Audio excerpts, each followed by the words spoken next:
So,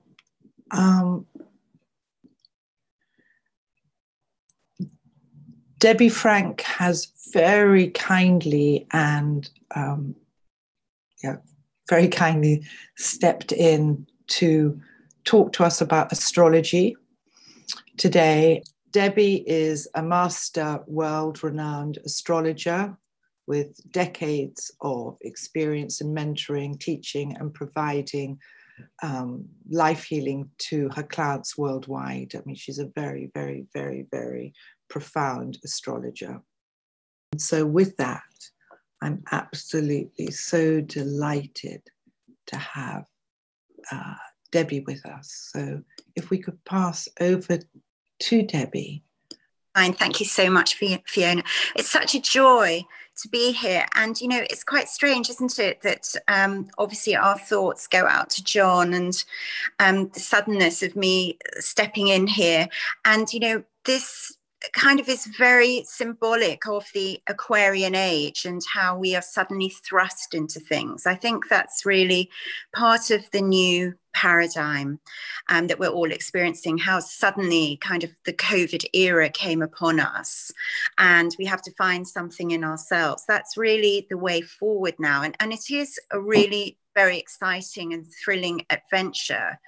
Of course, we're moving into unknown territory, but let me just start with this incredible, auspicious, astronomical event that's happening on the winter solstice. When you think that Jupiter and Saturn as two planets, if any of you have been gazing at the night sky, you may have seen Mars burning in a kind, it's not really a red planet, it's more of an amber planet.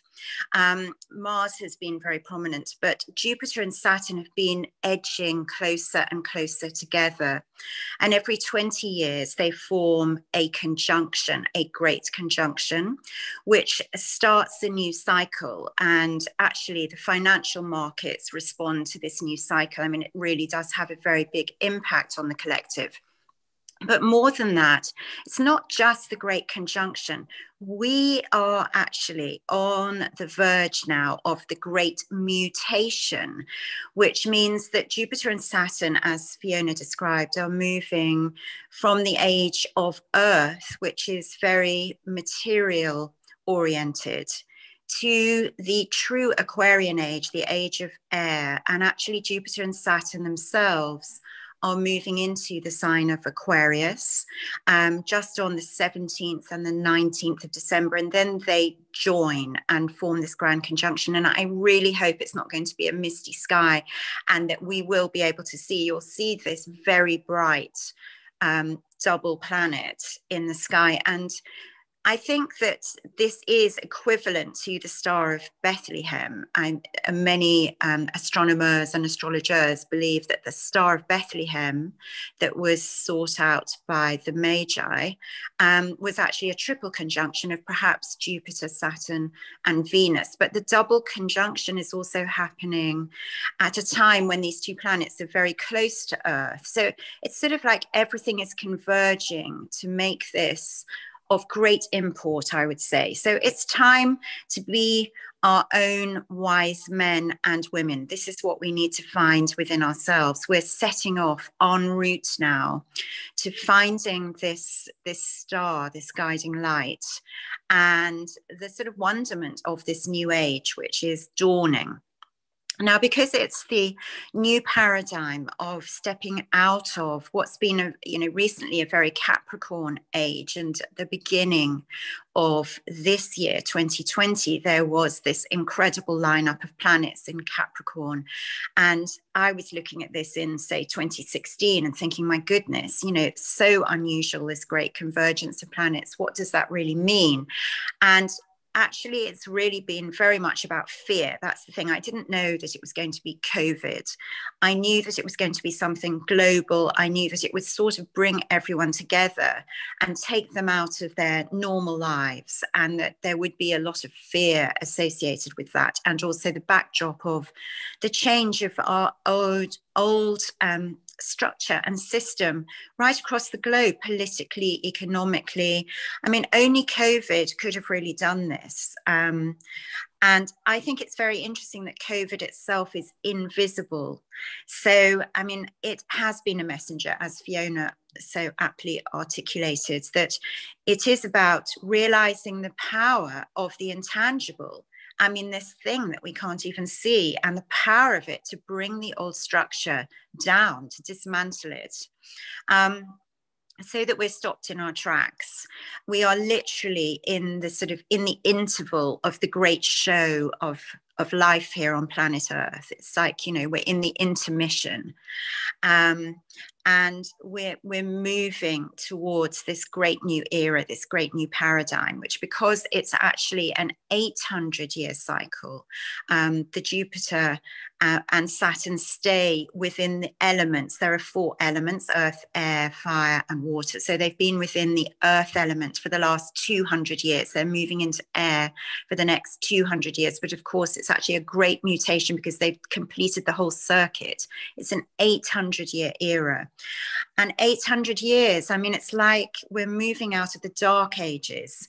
If you think back this level of time into the Renaissance, into, again, this sense of bright light, this sense of moving into the freedom of air and the ingenuity of air, and in particular the air sign of Aquarius, which is about innovation, the individual. And it's a very interesting sign, Aquarius, because it straddles individuality and uniqueness, and it's very much about finding our own way, finding our own truth, being uniquely who we are. But Aquarius is also about joining with the collective, with humanity, with seeing beyond ourselves. And that is what the water bearer, the sign of Aquarius, brings. Each of us, also, no matter what our sun sign, we each hold all of the 12 signs within us. We have, 10 planets, 10 major heavenly bodies to look at, to see the position. We might have our planets positioned in Aquarius. Even if we do not, we hold, each of us, the essence of Aquarius within us. And this is what we need to bring forth and call forth from deep inside, and to start living in alignment, really. As the ancient Babylonians would say, as above, so below. So as above is moving into the Aquarian age, so below, here we are on the material earth plane in our human lives, experiencing the end of this very materialistic era and moving into a state of greater connection, because materialism by definition separates us, because it is, if you think of all material objects, there is that thing which is solid, and then the definition of that ends, and everything is very clear and very defined in materialism. When we move into this realm, which is of flow, which is of ideas, where do they begin and where do they end? So we're automatically moving into an entirely different area, and it's very exciting. It's this realm of invisibility, this realm of quantum physics and frequency and resonance. I mean,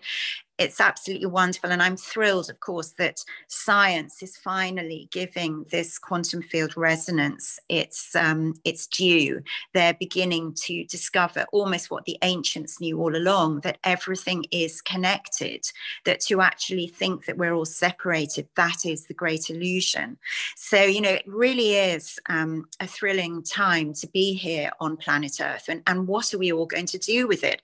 And as Fiona mentioned, of course, things don't happen in the blink of an eye. We can look at a specific date like December the 21st, the winter solstice, a monumentally auspicious time. But it doesn't mean that, we then move into December the 22nd and we wake up and suddenly we're all different.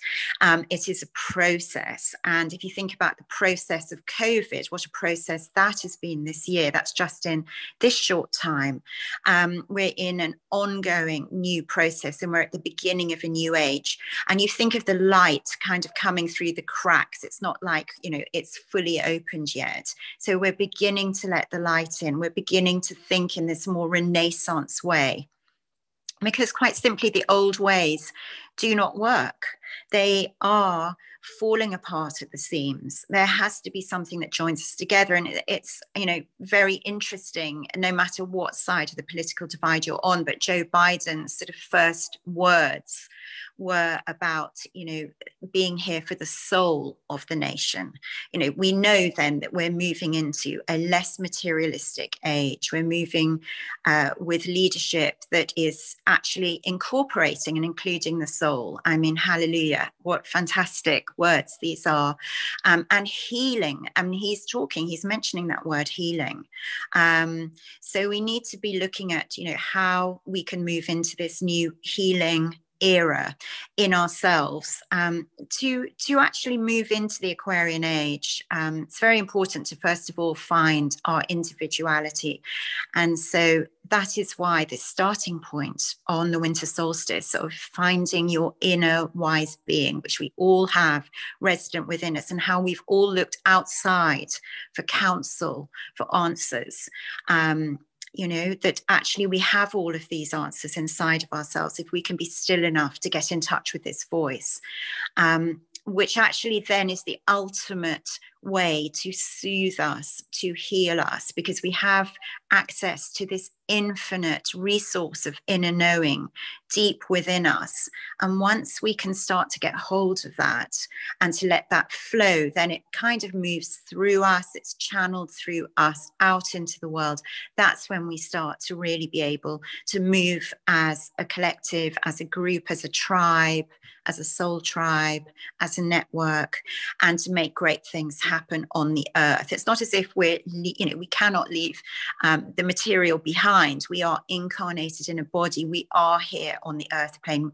And, you know, Mother Earth is asking us to take tender care of her now, as she has taken tender care of us. So it's kind of turning things around, becoming not the child of the earth, but the parent of the earth, and actually tending to the earth so that we can pay our respects, really. So I think this is an amazing time. 2021, yes, there are signatures of the old fighting with the new. I mean, that's an inevitable thing. When we're moving into these new eras, it takes a lot, you know, to actually get into it fully and properly, because all of us want to cling to our comfort zones, and often our comfort zones is quite simply what we know, even if we didn't feel that comfortable within it. It's just familiar, and therefore it's pretty scary moving out of it. So I think all of us, even if we recognize we're on a journey, we're looking to see if we can almost negotiate with the future and go, well, if I can just hold on to this, you know, yes, I can move forward, but please don't let my life change that much.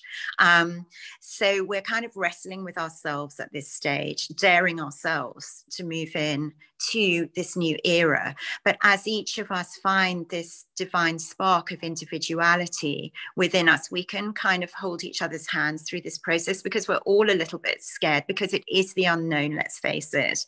And that actually, I mean, to be here, to move from the fear into the excitement, which is actually part of a spectrum. So if we can step away from the fear and into the thrillingness of it, that it is, you know, like being given a totally new lease of life. I mean, what is going to unfold? It's so creative.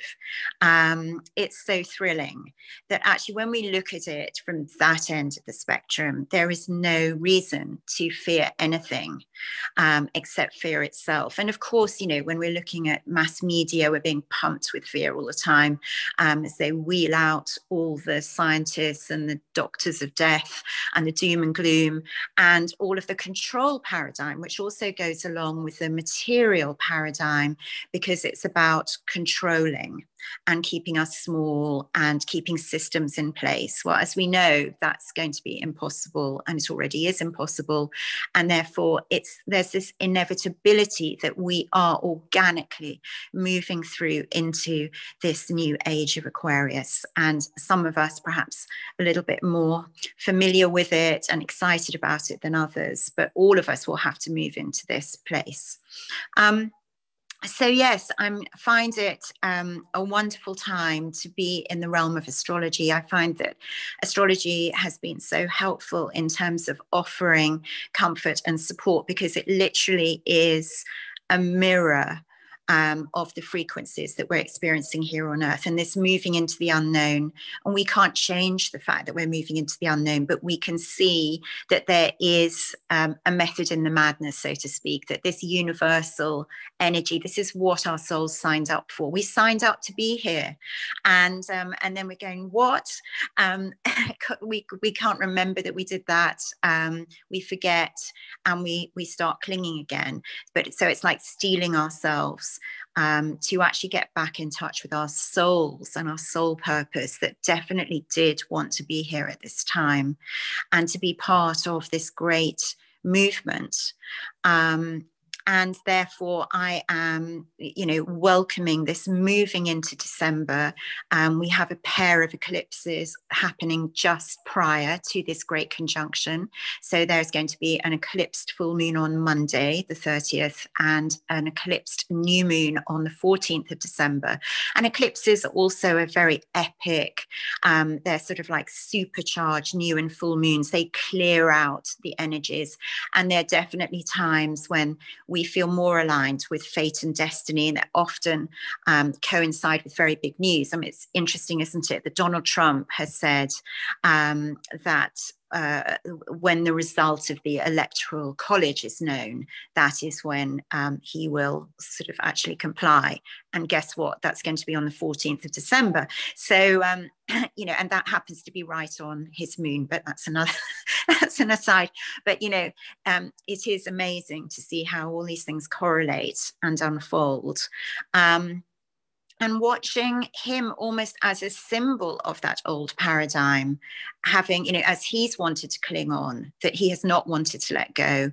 And, the mirror in all of us, as we all have our own inner Donald Trump, I'm afraid we do, in our shadow. And, where do we need to let go as we watch him having to do it? And what is it that we're clinging on to? And what kinds of, false power maybe and control? Where can we just surrender to what is trying to be born in this time?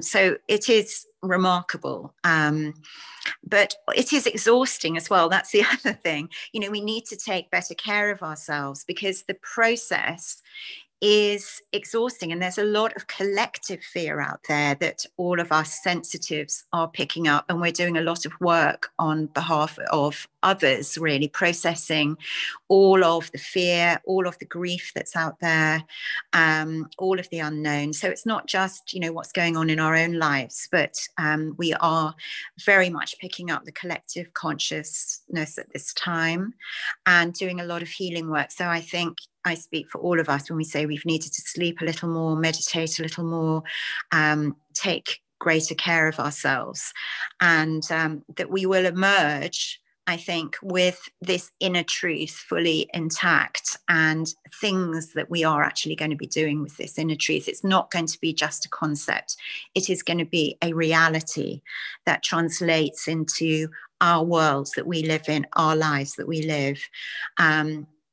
So it is phenomenal, and I think we're all blessed actually to be here at this time, to be honest. I mean, it's an incredible opportunity with incredible potential within it, and we mustn't lose sight of that. Every time we switch on the news and hear about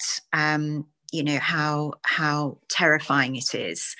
We need to put our mask on, our psychic mask on, to protect us from the fear. Never mind the virus, yes, but the fear is what we need to protect ourselves from, because our souls do not feel this fear. Our souls knew that this was going to happen, and they're perfectly fine with it. It's just us in our smaller selves, in our ego selves, and in our clinging to the familiarity.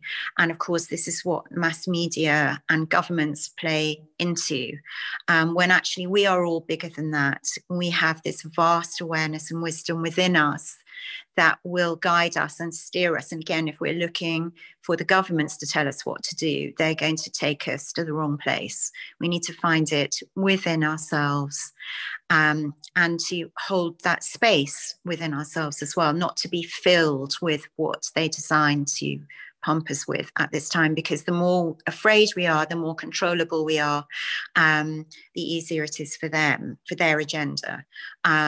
So we have to have our own agenda of truth, and that is the real agenda. That's the ultimate. And I think, you know, just bringing it down to a very mundane level. I mean, all of us have already this year experienced a kind of interruption, as you go back to this idea of it being an interval, an intermission, or an interruption to the way we lived our lives. And that to have that space, it is just like a great big pause between the in and the out breath, isn't it?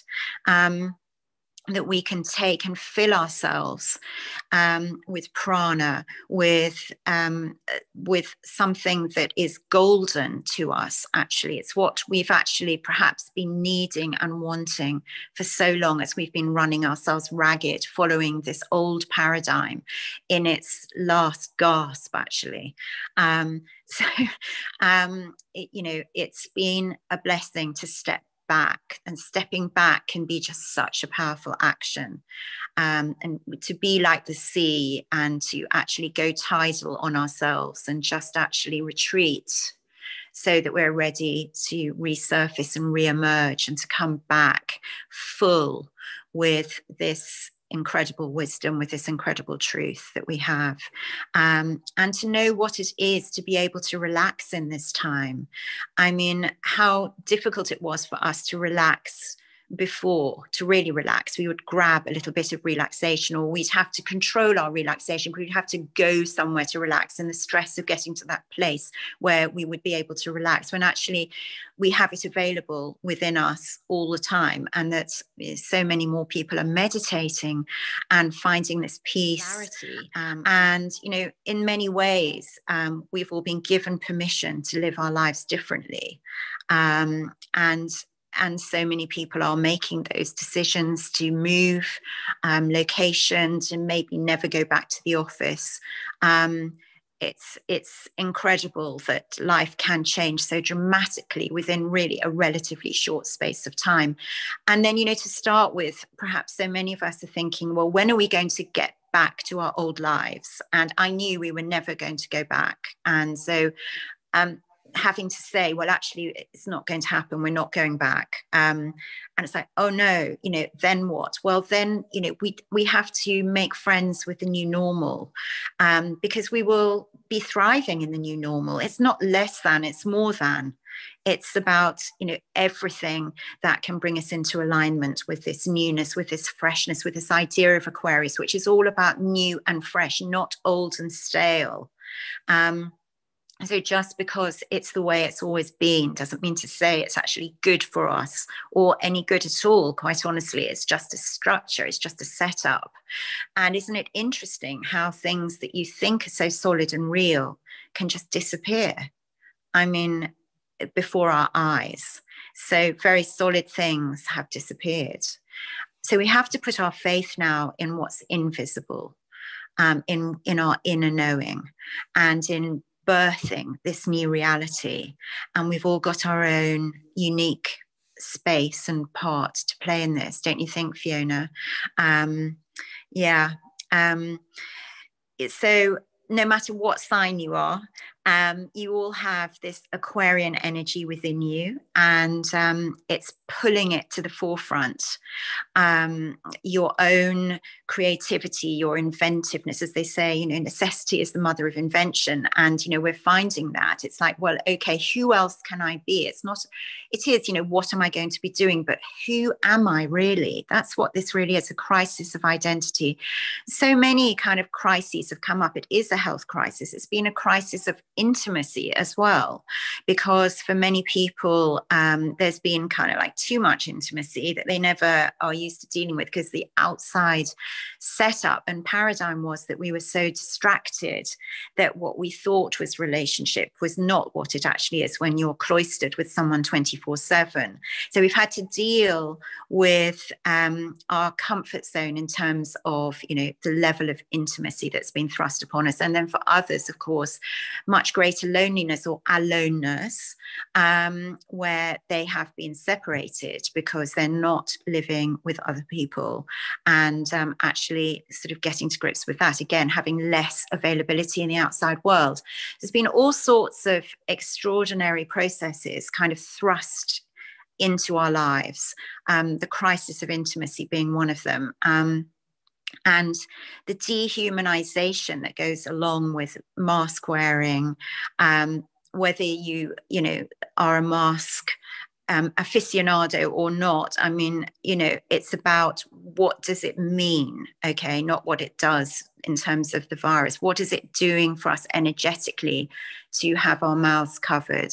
What does it mean for children to see all the adults just complying with masks? And, you know, what kind of a world is this imprinting on them in their energetic bodies, which are forming in terms of intimacy in the future when the masks do come off? It's just really a fascinating time. And, you know, I think that, you know, it's all about reality. You know, what is our reality? Where do we place our faith in terms of what's real? And I think as an astrologer, for every client that I work with, I definitely realized many years ago that we all have our own reality, that there is no such thing as the reality, because we all perceive things so differently. We see it through our own lens, we see it through our own mindset, our own value system, our own emotional blueprint, our early bonding. So there are so many things that come into play to create our reality.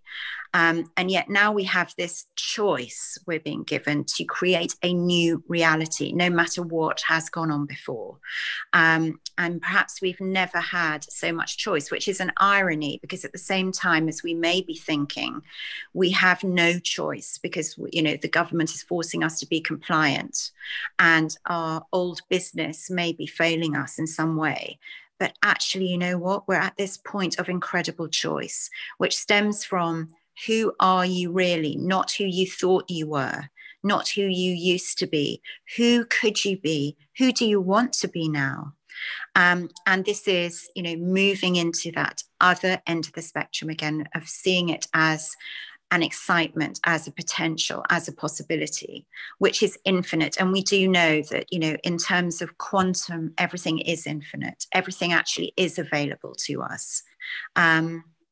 Except for the old reality. That is the one thing that is not available to us any longer. That literally has, you know, it's like the universe has said, that's it. We're moving out of that era. We're moving out of that whole level, which was predicated on competition, duality, physicality, materialism.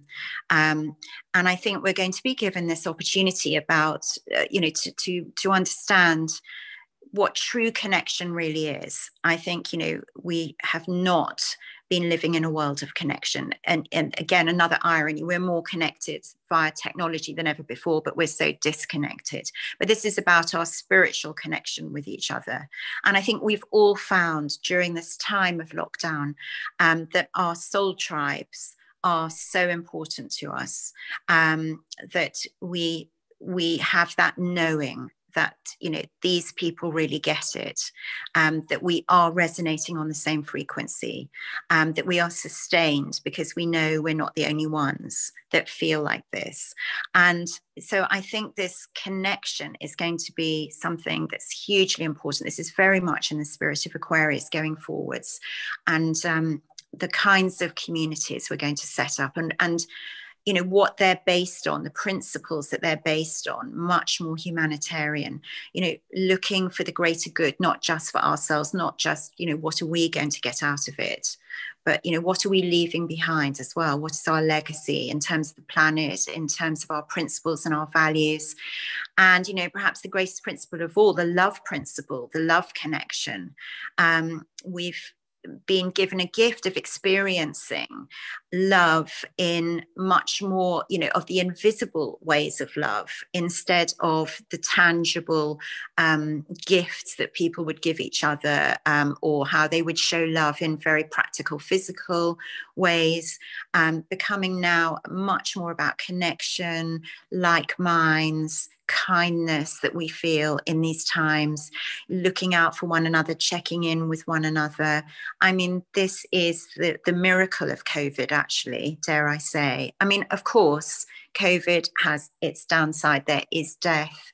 It has brought a lot of suffering and sorrow.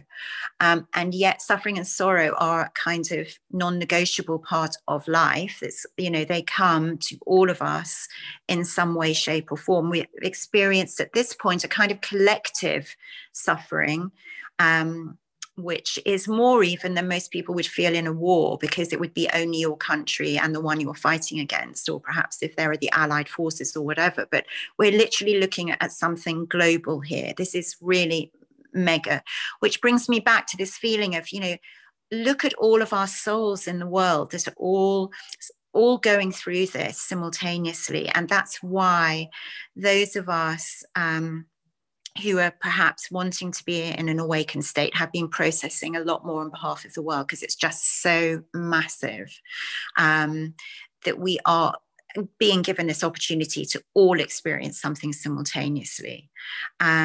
It's really, that in itself is absolutely unique.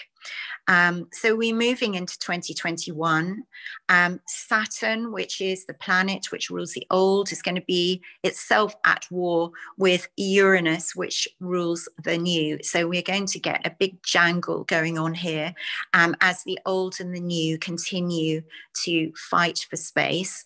But the new wins, because Uranus, you know, is literally not ever going to be contained in something that has been before. We're looking at Uranus, which is the Aquarian planet. It's this whole principle of, you know, birthing into the unexpected and things that we could never imagine were possible. Uranus is like a sort of lightning bolts of epiphanies, where we are kind of, you know, the lights go on in terms of our whole energetic bodies, and we're suddenly capable, like more parts of our brains are going to be working and switched on. But also we can love more fully, we can connect more fully. So I think it's an extraordinary time. The whole thing about Aquarius and its planet Uranus is that it's extraordinary, whereas the old material is ordinary. We're moving out of ordinary into extraordinary. So yeah, that's where we're moving into, just relinquishing that pull back or push back, and daring with each moment, almost with each breath, with each day, to continue to step forward without fear into this new life that we're being given with its new opportunities. So yes, I think that's pretty much what I have to say at this point. But I would urge you, wherever you are in the world, to try and take a look at this magnificent Jupiter-Saturn conjunction. It really will be awesome, and an incredible sight. And when you do look at it, think of yourself as being that wise being, that wise person. And it really is something to connect with these planetary energies, with the astronomy of it, and to meditate on what it is you wish to find in this new era. Yeah. Debbie, wow, thank you. How amazing is that, everybody? Really amazing. Thank you for your crystal clarity of being able to bring all this together. And of course, for jumping in. Is there anybody that has a question? I mean, we've got, you know, Helen. Yeah, because I didn't see, there was just one question, I think, from Claire on here, so which we can talk about in a minute. But Helen, please go ahead, lovely. Debbie, thank you so much. That was fascinating. I mean, I probably have lots of questions, but I have one specific question, which is that my daughter turned 16 on the 21st of December, and I just wonder what that might mean for her, and if there's anything, any guidance I could give her without wishing to frighten her or alarm her. Well, I think what we would know then is that she's absolutely at the forefront of this new age, is that, you know, she will be receiving the downloads and the codes to actually live this new era. I mean, her birthday means that her sun is just there at the beginning of this time. I mean, she's a Capricorn, obviously, because the sun is moving into Capricorn, but it's Jupiter and Saturn that are moving into Aquarius. So she is going to be someone who will be able to make a reality out of this new wisdom that's unfolding, this new era. And I think that's a really unique bridge that she is between the past and the present and the future. You know, she's going to be the person that will help people cross to the other side of this new era. Capricorn, of course, is a very sensible, grounded energy. And so in her own very grounded way, she's going to be able to make sense of what it is that we're meant to be doing with our lives. And, you know, I do feel that these Gen Zs, my own daughter is a Gen Z, I sort of noticed that they just seem to have been anyway born with this new awareness. They just, that old reality just doesn't make any sense to them. They question it. That's even before COVID. So our future lies with them. Thank you very much. That's great help. And then there's a question here from Mel saying, could you explain the 800-year cycle? Yes, the 800-year cycle is because there are 4 elements, earth, air, fire, and water, and Jupiter and Saturn meet every 20 years in one particular element for a period of 200 years. So 200 times 4 makes 800. So that's how it works. It's a sort of mathematical equation, if you like, because the planets in their courses, you know, they all have their orbits, their cycles, and we all know what they're going to be doing in advance. But this particular moving into the new, it is a new 200-year cycle because it's moving into the element of air, but it's resetting the new 800-year cycle. So it's 2 cycles converging as one. So it really is this new era that's starting. So, I mean, the age of Aquarius is very variable. People have been singing about it in the 60s. And, you know, there isn't a date that we would say that is when it starts. But to be honest, this date seems to me, and I'm not alone in that, many astrologers think the same, that this date of December the 21st on the winter solstice, and the fact that they're so close to the earth and so visible, feels like that really is the true turning into the age of Aquarius. And of course, Pluto eventually in a few years is going to move into Aquarius as well. So we're moving into the new zeitgeist. It's all Z, isn't it? The Gen Zs, the zeitgeist, you know, and it's all, they hold this Aquarian value system within them. So we're moving from something which is very much more structured and defined from Capricorn into something which honors the individual and also humanity and community. Wonderful. Thank you. There's a question from Claire saying, where do we look in our own chart for where we need to let go? Well, I think if you know your own chart, if you have planets in Capricorn, or that you have a very strong Saturn in your chart, where the planet Saturn is very close to some of your personal planets, you'll know whether you're a person that tends to cling. A very strong Capricorn or Saturn signature is someone who is very drawn to more of that old paradigm because it gives security and stability in the old definition of what security and stability was. There are some people who are on a very different frequency, who have other planets much more strongly aligned in their charts, sort of Uranian people that, you know, can literally carry that spark of the new with them and love the new and don't have the fear.